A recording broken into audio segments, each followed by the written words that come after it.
जय श्री गणेश। स्वागत है आपका हमारे इस संकीर्तन चैनल पर। आज मैं आपको मार्गशीर्ष महात्म्य का वर्णन सुनाऊंगा, जो कि स्कंद पुराण में वर्णित है और उसे आपके सामने ज्यों कहते हुए मैं प्रस्तुत कर रहा हूँ। आप उसे ध्यान से सुनिए।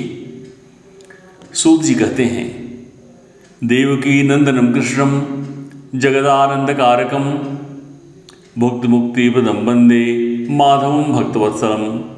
जो संपूर्ण जगत को आनंद प्रदान करने वाला तथा भोग और मोक्ष देने वाला है, उन लक्ष्मीपति भक्तवत्सल देवकी नंदन श्री कृष्ण को मैं प्रणाम करता हूँ। श्वेत द्वीप में देवादेव भगवान रमाकांत सुख से विराजमान थे। उस समय ब्रह्मा जी ने उन्हें नमस्कार करके पूछा, ऋषिकेश, आप संपूर्ण जगत को धारण करने वाले हैं। आपके नामों का श्रवण कीर्तन परम पवित्र है। आपने पहले यह कहा है कि मासानाम मार्गशीर्षोऽहम्, महीनों में मैं मार्गशीर्ष हूँ, अतः इस महीने का महात्म्य क्या है यह यथार्थ रूप से जानना है। श्री भगवान बोले, ब्राह्मण, जो कोई पुण्य करने वाले मेरे भक्त हैं उन्हें मार्गशीर्ष मास का व्रत अवश्य करना चाहिए, क्योंकि यह मेरी प्राप्त कराने वाला है। मार्गशीर्ष मुझे सदैव प्रिय है।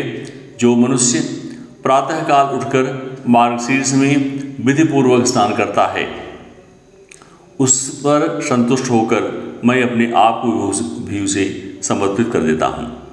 इस विषय में इस इतिहास का उदाहरण दिया करते हैं। इस पृथ्वी पर महात्मा नंद गोप सर्वत्र विख्यात थे।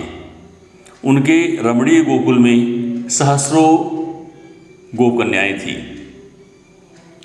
उन सब का चित्त मेरे स्वरूप में लग गया। तब मैंने उन्हें मार्गशीर्ष स्नान करने की सलाह दी। उन्होंने उस समय प्रतिदिन प्रातःकाल विधिपूर्वक स्नान किया और पूजन किया, हविषान्य का भोजन किया और अपने इष्टदेव को नमस्कार किया। इस प्रकार विधिपूर्वक मार्गशीर्ष व्रत का पालन करने से मैं उन पर बहुत प्रसन्न हुआ और नारद के रूप में मैंने अपने आप को ही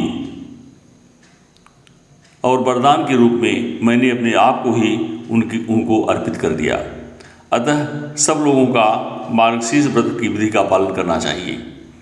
रात्रि के अंत में शयन से उठकर विधिपूर्वक आचमन करके अपने गुरु को नमस्कार करके तथा आलस्य छोड़कर मेरा चिंतन करे, भक्तिपूर्वक सहस्रनामों का पाठ एवं कीर्तन करे, फिर मौन होकर गांव के बाहर दंतधावन और नित्यकर्म करे। इस प्रकार से जो व्रत करता है, मैं अपने आप को उसे समर्पित कर देता हूँ। इसलिए यही मार्गशीर्ष का महात्म्य है। जय श्री कृष्ण।